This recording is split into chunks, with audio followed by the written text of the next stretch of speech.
Estamos un domingo más delante de nuestro Señor para honrar su nombre, adorándole, reconociéndole como nuestro Señor. Recuerdo las palabras de mi padre, las que él pensaba serían sus últimas, porque él se sentía a punto de fallecer.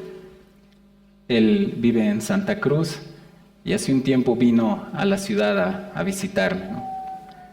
Desde el primer día ya se sintió mal porque él tiene problemas cardíacos, ¿no? Y terminó en el hospital. Bueno, tuvimos que llevarlo al hospital ese mismo día.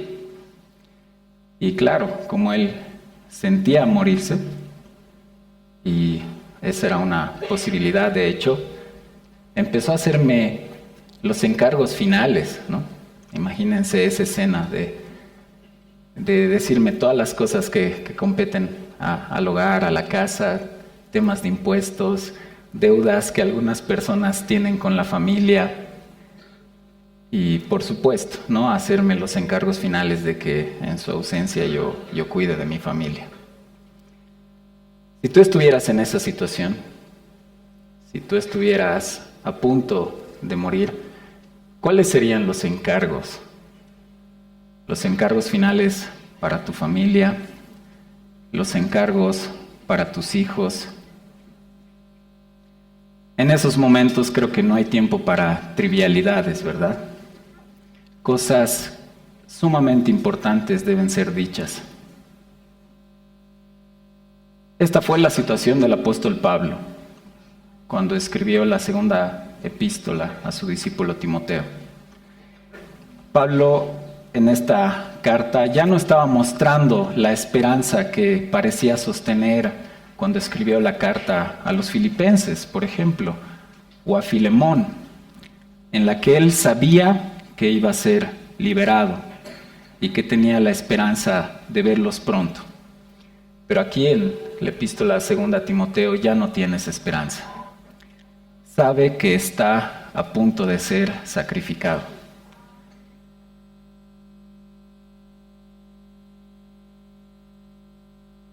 ¿Cuáles serían las palabras del apóstol? Si en estos momentos lo más importante debe decirse, parte de todo esto que le dijo está en 2 de Timoteo, capítulo 3, versículos 14 al 17, que van a ser nuestro texto base el día de hoy. Voy a leerla en otra versión, si se me permite. Tú, sin embargo, persiste en las cosas que has aprendido y de las cuales te convenciste, sabiendo de quiénes las has aprendido. Desde la niñez has sabido las sagradas escrituras, las cuales te pueden dar la sabiduría que lleva a la salvación mediante la fe en Cristo Jesús. Toda la escritura es inspirada por Dios y útil para enseñar, para reprender, para corregir, para instruir en justicia, a fin de que el hombre de Dios sea perfecto, equipado para toda buena obra. Para entender de mejor manera estos encargos finales del apóstol Pablo a su discípulo Timoteo, tenemos que ir un poco más atrás para poder conocer todos los eventos sucedidos en la formación y en el origen de esta iglesia en Éfeso, y también parte de su desarrollo y el transcurso de las cosas que han acontecido con esta iglesia. Pablo llega a formar la iglesia de Éfeso al principio de su tercer viaje misionero. Él permaneció allí durante 3 años aproximadamente. Pablo había bautizado 12 hombres, de los cuales, después de un tiempo, algunos de ellos se habían puesto muy rebeldes y habían empezado a hablar mal del camino. La iglesia estaba experimentando un crecimiento espiritual tal que las personas se acercaban a la iglesia y empezaban a confesar sus pecados públicamente. Sus pecados de hechicería, de idolatría, e incluso llegaron a quemar los libros que en los relatos bíblicos se nos menciona que tenían un gran precio de su valor en plata. Los plateros, viendo este crecimiento de la iglesia, hicieron un tumulto en el que gritaban: "Grande es Diana de los Efesios". Todo esto debido a que se habían visto afectados económicamente por la conversión de los cristianos, dejando estos su idolatría y entregándose a la adoración del único Dios. Pablo en todo este tiempo no había rehuido anunciarles todo el consejo de Dios, de tal manera que podía afirmar que estaba limpio de la sangre de todos ellos, porque les había enseñado todo lo que él tenía había sido dado. Pero ya después de todo este tiempo, después de haber ministrado durante 3 años en esta iglesia, ya para despedirse, reúne a todos los ancianos de la iglesia en Éfeso. Y entre lágrimas, porque él sabía que era la última vez que lo verían, no solo se despide, les hace una predicción que no es muy alegre, una predicción que no es de éxito ni de prosperidad, sino de dificultad. Todos estos hechos de la formación de la iglesia en Éfeso están narrados en los capítulos 19 y 20 del libro de los Hechos. Y la predicción que les hace a los ancianos Pablo, que está en el capítulo 20, en el versículo 17 del libro de los Hechos en adelante, dice lo siguiente. Este es el encargo de Pablo a este grupo de ancianos. Tengan cuidado de sí mismos y de toda la congregación, en medio de la cual el Espíritu Santo les ha hecho obispos para pastorear la iglesia de Dios, la cual él compró con su propia sangre. Sé que después de mi partida, y escuchen esto, vendrán lobos feroces de entre ustedes que no perdonarán al rebaño, sino también de entre ustedes mismos se levantarán algunos hablando cosas perversas para arrastrar a los discípulos tras ellos. Por tanto, estén alerta, recordando que por 3 años de día y de noche no cesé de amonestar a cada uno con lágrimas. Ahora los encomiendo a Dios y a la palabra de su gracia, que es poderosa para edificarlos y darles la herencia entre todos los santificados. Noten la advertencia tan dura de decirles: van a venir lobos feroces que no los van a perdonar, que no van a perdonar al rebaño. Y no solo ese anuncio predictivo es algo que es triste. Lo más triste es de que estos lobos feroces saldrían de entre ellos mismos. Que Dios guarde a nuestra iglesia de algo como esto. Por eso Timoteo debía persistir en las cosas que él había aprendido, porque una característica de los falsos profetas y los falsos maestros es de que ellos no persisten en las Escrituras. Timoteo no solo las había aprendido como algo teórico, sino que tenía convicción de ellas. Él había aprendido las Escrituras tanto de su abuela Loida como de su madre Eunice, y también las había aprendido de Pablo mismo. Como se nos narra en los últimos versículos del libro de Hebreos, Timoteo había sido puesto en libertad, lo que significa que él no era simplemente alguien que había aprendido teóricamente las cosas, sino era compañero de los sufrimientos de Pablo, y que él mismo había experimentado la pérdida de libertad, la prisión. Si tú has sido bendecido con que alguien haya invertido tiempo en ti, enseñándote las Escrituras, tal vez algún mentor, tal vez tu líder de célula, o el mismo pastor, O si vienes de algún otro lugar, de seguro recuerdas a alguien que con paciencia te ha enseñado las Escrituras. Y si lo ha hecho bien, si te ha enseñado conforme a la palabra de Dios, debes persistir en ellas. Y no solo debes aprenderlas de tal manera que todo eso esté en ti, en la teoría, sino que debes experimentar todo esto. En el versículo 15 del texto base se nos dice que las Sagradas Escrituras dan la salvación que lleva a la salvación. Ahora, debemos entender que lo que ellos poseían como escrituras en ese momento era solamente el Antiguo Testamento. El canon del Nuevo estaba siendo justamente escrito. Ya muchas de las epístolas habían sido escritas, algunas copiadas y pasadas entre los miembros de las iglesias.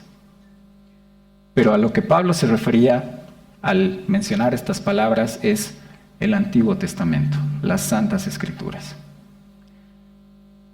las cuales los falsos maestros habían estado malinterpretándola, como podemos ver en 1 de Timoteo 1:7, que dice: quieren ser maestros de la ley, aunque no saben lo que dicen ni entienden las cosas acerca de las cuales hacen declaraciones categóricas. Por supuesto que estaban malinterpretando el Antiguo Testamento, porque entre muchas cosas, la más importante es de que no llegaban a la fe en Cristo Jesús. Porque el Antiguo Testamento nos da testimonio de Él. Si tú no puedes ver a Cristo en el Antiguo Testamento, no estás aprendiendo de Él, porque el Antiguo Testamento nos muestra a Cristo de muchas maneras. Cristo está allí, tipificado y profetizado. Y los falsos maestros suelen interpretar todas las Escrituras. ¿Recuerdan esa historia que tenemos en la Biblia que se da en el trayecto a Emaús? Estos discípulos, todo tristes, porque quienes ellos creían era su Salvador, en ese momento estaba muerto para ellos, desconociendo que estaba caminando a su lado. Y esta persona que es Cristo les enseñó todo lo que las Escrituras decían de Él, desde Moisés y pasando por todos los profetas. Recuerdo hace algunos años un editorial vino a hacer una conferencia porque estaba presentando algunos libros y algunas versiones de la Biblia. Presentaron algunas estadísticas que eran de celebrar. La primera estadística que presentaron era de que la Biblia había sido el libro más vendido y todos lo celebramos con aplausos. La segunda estadística era de que la Biblia no solo era o había sido el libro más vendido, sino que seguía siendo el libro más vendido. Y también lo celebramos con aplausos. Pero la tercera estadística era triste. Esta decía de que a pesar de que la Biblia había sido el libro más vendido, que seguía siendo el libro más vendido, la Biblia es el libro menos leído actualmente. Oh, hermanos, ¿de qué nos sirve tener tantas versiones, con tantos tipos de tapas y tamaños, tantos tipos de acabados, si no acudimos a ella en nuestra lectura devocional? Las Escrituras nos enseñan la salvación por la gracia a través de la fe en Jesucristo, no por méritos de los hombres. Y sin embargo, ahora, actualmente, hay muchas iglesias y pastores que están enseñando a la iglesia que la salvación es por obras. Y si es que admiten que la salvación es por fe, lo que enseñan erróneamente después es de que esta salvación debe ser cuidada por obras, o que de lo contrario lo perderán. Y hermanos, ese no es el Evangelio. Si nosotros acudimos a los testimonios de los credos y las confesiones de fe, podemos ver que en la Confesión de Fe de Westminster, en el capítulo 1, el párrafo 1, nos dice esto acerca de las Escrituras. Aunque la luz de la naturaleza las obras de la creación y providencia manifiestan la bondad, la sabiduría y el poder de Dios, de tal manera que los seres humanos no tienen excusa delante de Dios. Sin embargo, estas no son suficientes para dar aquel conocimiento de Dios y de su voluntad que es necesario para la salvación. Por lo tanto, agradó al Señor en diferentes épocas y de diversas maneras revelarse a sí mismo y declarar su voluntad a su iglesia. Luego, para la mejor preservación y propagación de la verdad, y para el establecimiento y consuelo más seguros de la iglesia contra la corrupción de la carne, la malicia de Satanás y del mundo, le agradó también poner por escrito dicha revelación en forma completa. Ello hace que las santas escrituras sean de lo más necesarias, puesto que ahora han cesado ya aquellos modos anteriores por los cuales Dios reveló su voluntad a su pueblo. Existe esta teología natural, el poder ver la creación y poder reconocer que existe un Dios que es todopoderoso, que ha creado todas las cosas, el cual es eterno y el cual está en todo lugar. Se puede reconocer eso al ver la creación. Pero la creación no nos habla de las cosas más puntuales del Evangelio, como la expiación, la redención o la justificación. No tenemos la cruz de Cristo visible en la creación. Por eso, si bien la creación es suficiente para la condenación de los impíos, porque estos rechazan al Creador, la creación no es suficiente para salvar a las personas. Solo Cristo salva. Y por ello las Escrituras que nos dan testimonio de Él se hacen de lo más necesarias, porque ahí podemos conocer a nuestro Señor.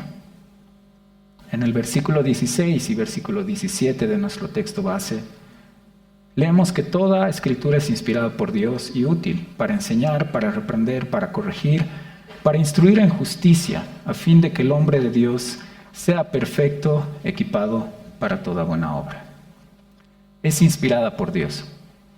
El diccionario Webster define la inspiración divina como la influencia sobrenatural del Espíritu de Dios ejercida sobre la mente del hombre.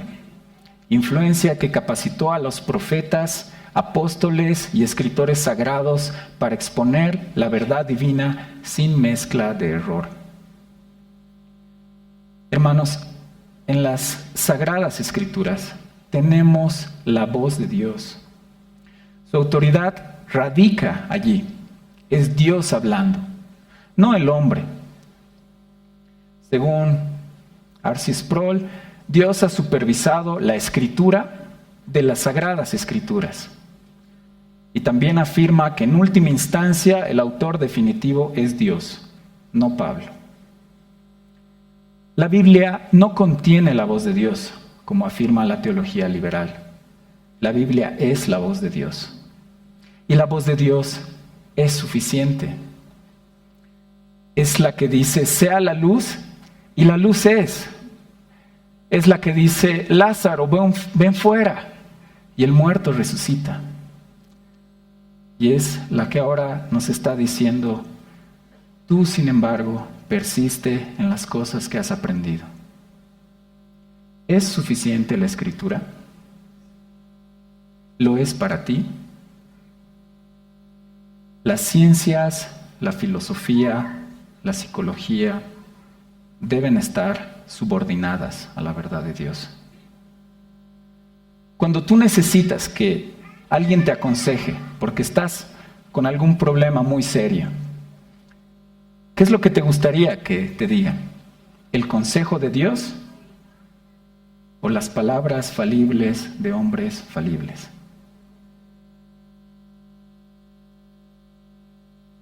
¿Es la Escritura suficiente en el evangelismo? Y sin embargo, muchos de los hermanos, con un corazón sincero, piensan que solo contando su testimonio personal ya están evangelizando. Hermanos, el testimonio personal no es el evangelio. Sin embargo, no me malinterpreten, por favor. Me encanta escuchar los testimonios personales. Puedo dar gloria a Dios cuando los escucho. Me gusta mucho escuchar cómo Dios ha alcanzado a todas las personas. Pero debemos entender que el testimonio personal puede servirnos como pre-evangelismo. Tal vez dar el pie para que luego sí podamos dar el evangelio completo. Cuando estamos hablando del Señor, no solo tenemos que contar las cosas que Él ha hecho con nosotros, debemos llegar a la cruz. Y debemos superar esa incomodidad de hablar los temas tan difíciles como el pecado, como el arrepentimiento y la salvación solo en Cristo. Los milagros no tienen el poder de convertir a nadie. A veces pensamos que si los hombres ven las grandes obras que Dios hace, van a convertir su corazón a Cristo. Pero la Biblia nos afirma que esto no es así. ¿Cuántas personas han seguido al Señor y han visto sus milagros poderosos o han comido de aquel pan que Él mismo ha hecho milagrosamente? Y sin embargo lo han dejado al final. En la parábola del rico y el Lázaro, está ahí el hombre rico, sufriendo los tormentos del infierno, pidiéndole a Abraham que Lázaro por lo menos moje la punta de su dedo y vaya y consuele este tormento que está sintiendo. Después la petición que le hace es de que por lo menos Lázaro vaya a su familia para que ellos no vayan a sufrir ese tormento eterno que él estaba sufriendo. ¿Y cuál es la respuesta divina? ¿Cuál es la respuesta que Abraham le hace? A Moisés y a los profetas tienen, que a ellos oigan. Porque si un muerto se levantara, ellos no creerían. Los milagros no son suficientes para la conversión de las personas, según el testimonio bíblico.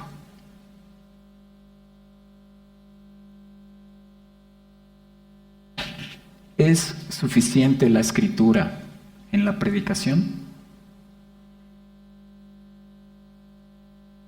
La ley del Señor es perfecta, que convierte el alma, nos dice el Salmo 19, versículo 7.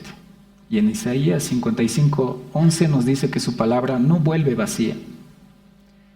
Y sin embargo, muchos de los púlpitos en estos tiempos actuales están vacíos de la palabra de Dios. Pero están llenos de manipulación, de emocionalismo, de desarrollo personal y coaching. ¿Recuerdan cuál era uno de los problemas en tiempos de la Reforma? Que se le estaba atribuyendo a la tradición, a los concilios y a todos los documentos eclesiásticos que se habían formado entre ellos y a lo que decían aún los padres de la iglesia, llamados así, versus las sagradas escrituras. Y la defensa de los reformadores era de que la escritura es suficiente, que no es necesario acudir a nada más. Y aunque nosotros como protestantes históricamente podemos reconocer que esto ha sido así, sin embargo la iglesia evangélica actual ha vuelto a las mismas prácticas. Posiblemente ya no acuda a las tradiciones o a los concilios o a las cosas que hombres han dicho como los papas. Pero la iglesia evangélica actual apela ahora ya no a la palabra, sino a sus propios sueños, a sus propias experiencias, a sus visiones, a sus historias personales, en vez de predicar la palabra de Dios. Es útil para enseñar, para reprender, para corregir y para instruir. Otro de los encargos en una epístola anterior de Pablo a Timoteo dice: tal como te rogué al salir para Macedonia, que te quedaras en Éfeso, para que instruyeras a algunos que no enseñaran doctrinas extrañas. Esto está en 1 Timoteo capítulo 1, versículo 3. En esta epístola ya se había advertido que los falsos maestros, de los cuales algunos procedían de entre ellos mismos, se ocupaban enseñando mitos, genealogías interminables, contiendas de palabras, discusiones inútiles, la falsa ciencia que es de la que deriva el gnosticismo actual que ha surgido en ese siglo I. Palabras vacías y profanas, prohibiciones sobre el casamiento y prohibiciones sobre ciertos alimentos, y que la resurrección ya había incluso ocurrido. Pablo le advierte a Timoteo con nombre de algunas personas que habían hecho esto, como por ejemplo Alejandro, Himeneo o Fileto, y muchos otros que incluso buscaban el beneficio económico. Hermanos, quienes sirvan al Señor no debe ser por el beneficio económico, deben buscar el bienestar de las almas. Muchos de estos falsos maestros habían sido divisivos e incluso habían engañado a muchas de las mujeres en la comunidad. ¿Cuáles serían las falsas doctrinas actuales? ¿Piensas en alguna que puedes dar como ejemplo? Tal vez mencionar la teología de la prosperidad, la iglesia emergente, la confesión positiva, judaizantes actuales, milagros por dinero, como si se le comprara a Dios, shows, falsas profecías, entre otros. ¿Cuáles son los desafíos actuales en nuestro continente, en Latinoamérica? ¿Cuáles son en nuestro propio país? ¿Cuáles son en nuestra propia ciudad? ¿Y cuáles son los desafíos que tenemos en nuestra propia iglesia aquí? Lo que Pablo le estaba diciendo en estos últimos encargos finales es de que la palabra de Dios es la única que puede resolver todos estos problemas. La Biblia nos enseña que es útil para enseñar. Esto quiere decir, según el teólogo William Hendrickson, que es la actividad de impartir conocimiento acerca de la revelación de Dios en Cristo. Nosotros confesamos nuestra fe, repitiendo el artículo 1 de la confesión belga, ¿verdad? Los animo a poder leer el resto de la confesión. En el artículo 7 se nos dice esto acerca de las Escrituras.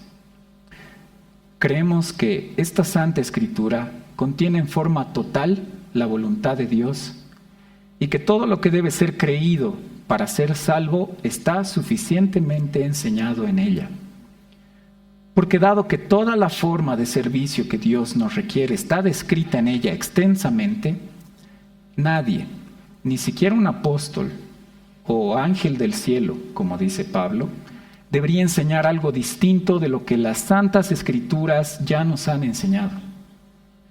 Porque dado que está prohibido añadir a la palabra de Dios o quitar alguna cosa de ella, está plenamente demostrado que la enseñanza es perfecta y completa en todo respecto. Por tanto, no debemos considerar los escritos humanos, no importa cuán santos hayan sido sus autores, como si fueran iguales a los escritos divinos.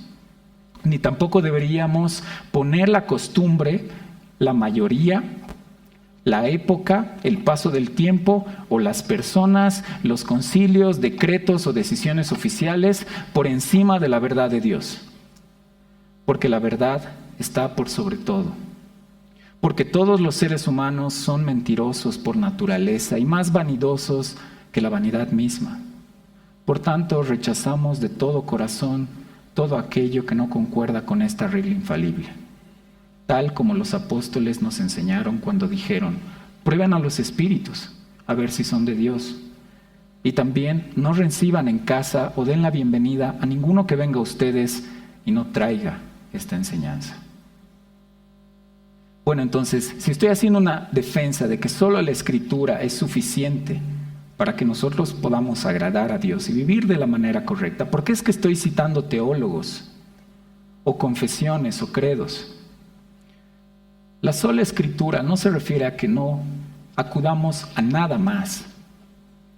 Se refiere a que la Escritura es la máxima autoridad. Y cualquier enseñanza, cualquier persona, cualquier predicación, cualquier credo o confesión, si está subordinada, si resume la verdad de Dios, por ende recibe esta autoridad para ser enseñada. La palabra de Dios nos enseña de que Dios ha puesto maestros para edificar a su iglesia. Y si estos maestros se conforman a las sanas enseñanzas de la palabra de Dios, podemos recibir su palabra, porque proviene de esta autoridad derivada de las Santas Escrituras. Es útil para redarguir, en el original para convicción, lo que significa convencer a los errantes de su error. Se deben hacer advertencias basadas en la palabra de Dios. Los errores en doctrina y en conducta deben ser refutados, por supuesto, en un espíritu de amor. ¿Cómo alguien puede apercibirse de sus pecados sin mirarse al espejo de la palabra de Dios? Líbrame de los que me son ocultos, dice el salmista, apelando a las Escrituras, puesto que la ley de Jehová es perfecta, que convierte el alma. Hermanos, muy pocas personas están dispuestas tanto a incomodarse a sí mismos de verse al espejo de Dios y ver lo terribles que somos. Y no solo eso es incómodo, de seguro. El decirlo a otros también lo es. Pero con humildad deberíamos entender que son palabras de Dios para nuestro bien, cuando el Señor nos muestra que estamos mal. Es útil para corregir. Esto significa poner a uno derecho o rectificar, enderezar. Según Hendrickson, si reprender enfatiza el aspecto negativo de la obra pastoral, la corrección enfatiza el lado positivo. Esto significa que no solo se debe evidenciar lo que está mal, sino también se debe orientar hacia qué es lo correcto. A la pregunta que plantea el salmista, ¿con qué limpiará el hombre, el joven su camino? Responde, con guardar tu palabra. Confesando que anduvo errante como oveja extraviada, clama al Señor que lo busque, porque no se había olvidado de sus mandamientos, según lo que hemos estado aprendiendo en las últimas semanas en el Salmo 119. Es útil para instruir. Esto es la disciplina, que es como la de un padre hacia su propio hijo. Es la educación o es el entrenamiento. Todo respecto a la justicia de Dios. Para Juan Calvino esto es instruir en justicia, significa el gobierno de una vida buena y santa. Y sin embargo puede escucharse en muchas de las enseñanzas contemporáneas que Dios no castiga, por ejemplo. Cuando el Señor nos dice claramente que Dios a quien ama castiga. Y añade, como el Padre al Hijo a quien quiere. O también porque el Señor al que ama disciplina y azota a todo aquel que recibe por hijo. Afirmando después de que si los hijos son dejados de disciplina, seríamos como bastardos, ¿no? Y no hijos. Tiene el propósito de perfeccionar y equipar al hombre de Dios en toda buena obra. Estas obras que Dios ha preparado de antemano para nosotros, tiene el propósito de equiparte a ti para que tú puedas cumplir con el propósito de Dios. La iglesia verdadera es fiel a las Escrituras. No se trata de números grandes. La iglesia verdadera es la que es fiel al testimonio bíblico. Los que no hablan conforme a esto, dice Isaías, no les ha amanecido. Ahora, no se trata de ponernos en este modo de juicio y crítica y de volvernos defensores de tal manera que ataquemos a todos. Debemos corregir todo esto. Pero por sobre todo debemos ser corregidos nosotros mismos. Hermanos, ¿cuántas de las cosas de las que nosotros pensamos que son conforme a las Escrituras lo son realmente? ¿Cuántas de las cosas que hemos aprendido, de tantos videos, de tantas prédicas, de tantos hombres o de cuántas amistades, o de las cosas que ves en TikTok, son conforme a las Escrituras? ¿Cómo tú puedes asegurarte que tú estás en el camino correcto, de tal manera que te das el lujo de corregir al otro? es necesario ser corregidos en nuestra propia teología cuando ésta es deficiente. ¿Tienes tú las herramientas suficientes para poder entender las Escrituras? Agradezco a Dios por nuestra iglesia, porque sí busca que la enseñanza sea sana y que la exposición de la palabra de Dios sea correcta. Usa bien la palabra de verdad. Es otro de los encargos de Pablo a Timoteo. Este ha sido el desarrollo de la iglesia en Éfeso. Y si vamos un poco más adelante, podemos leer algo más que le ha sucedido a esta iglesia en el libro de Apocalipsis. En el capítulo 2, versículos 2 y 3, a pesar de que se le puede cuestionar mucho a esta iglesia, porque de seguro ninguna de las iglesias es perfecta, tenemos debilidades y también fortalezas. Noten algo que Cristo encomia o alaba de esta iglesia. Se los leo. Yo conozco tus obras, tu fatiga y tu perseverancia, y que no puedes soportar a los malos. Y has sometido a prueba a los que se dicen ser apóstoles y no lo son, y los has hallado mentirosos. Tienes perseverancia y has sufrido por mi nombre, y no has desmayado. Timoteo lo hizo bien, ¿verdad?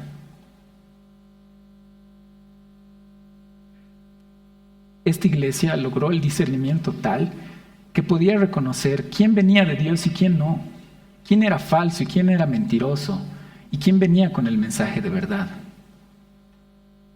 Que Dios nos dé ese discernimiento para poder nosotros reconocer lo mismo. Hermanos, si has aprendido las Escrituras, persiste en ellas. Porque no solo es aprenderlas, pueden estar muy bien enseñadas. Y si no persistes en ellas, no sirve de mucho. Nos volveremos cristianos muy teóricos y posiblemente llenos de teología. Pero si no persistimos en ellas, es un trabajo en vano. Debes ser perfeccionado y equipado en ellas. Y no solo eso, al ser equipado, tú debes ser alguien que pueda perfeccionar y equipar a otros a través de las Escrituras. Y si tú no eres creyente, debes saber que en ellas está la salvación, porque nos habla de Cristo. En las Escrituras están todo el testimonio acerca de nuestro Señor, su sacrificio y todo lo que ha hecho por nosotros, y es suficiente para que en ella podamos conocer al Señor y recibir su salvación. Hermanos, si cometiéramos el pecado de jactarnos de nuestra sana doctrina aquí en la iglesia, ¿dónde está nuestra práctica? Si nos jactamos de que enseñamos y aprendemos muy bien y de que estamos en la teología correcta, ¿por qué eso no nos lleva a practicar bien? ¿Por qué es que parece faltarnos el amor por quienes están todavía perdidos? ¿Dónde está nuestra calidez para recibir a los nuevos creyentes y para predicar el Evangelio a otros? Iglesia, ¿acaso te has olvidado tu llamado? ¿Acaso te has olvidado de que el Señor te ha hecho para sí mismo y no para las cosas de este mundo? ¿Acaso te has olvidado de que estás hecho para servir a Dios, de que eres su sacerdote, de que estás hecho para proclamar las verdades del Evangelio para que sean salvos? ¿Acaso te has olvidado amar al Señor con todo tu corazón, con toda tu mente?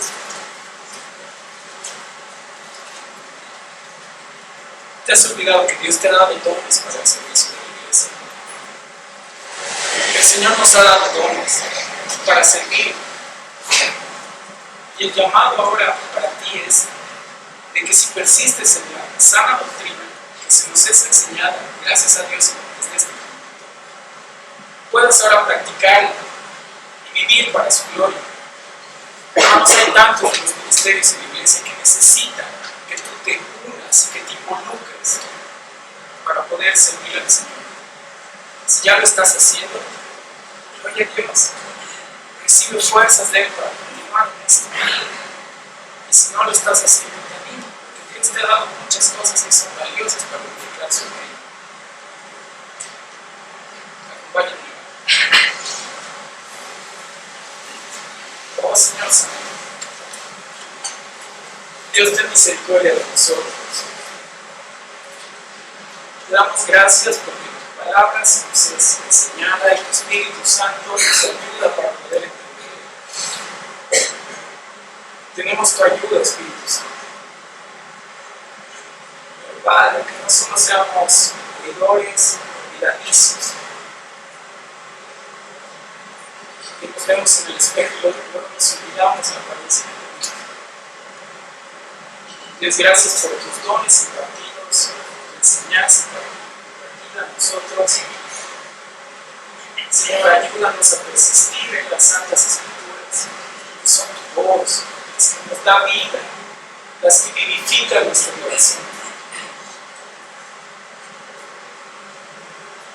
Dios, que esta iglesia te dé gloria con su servicio. Venimos a servirte de todo corazón, Señor. Estamos en tus manos. Danos discernimiento y guárdanos siempre de las malas enseñanzas, Señor. Ayúdanos a persistir en las sagradas escrituras.